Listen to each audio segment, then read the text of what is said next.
Welcome to my channel. और आज मुंजी के, गंदम के और सरसों के रेट के साथ हाजिर हैं। साथ का बाद में गंदम का रेट है 4200 से लेकर 4330 रुपये पर मन। 40 kg का रेट है। रहीम विहान में गंदम का रेट है 4150 से लेकर 4200 रुपये पर मन। हरूनाबाद में गंदम का रेट है 3950 से लेकर 4050 रुपये पर मन। हासलपुर में गंदम का रेट है 4000 से लेकर 4050 रुपये पर मन। बहावलनगर में गंदम का रेट है 4000 से लेकर 4020 रुपये पर मन। चीचावतरी में गंदम का रेट है 4100 से लेकर 4200 रुपये पर मन। बुरेवाला में गंदम का रेट है 4050 से लेकर 4100 रुपये पर मन। साहिवाल में गंदम का रेट है 4100 से लेकर 4150 रुपये पर मन। साहिवाल में गंदम का रेट है 4100 से लेकर 4150 रुपये पर मन।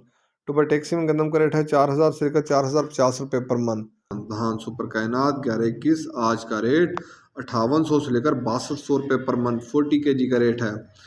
इसके बाद बात करते हैं धान 1509 की। आज का रेट 5750 से लेकर 5925 रुपये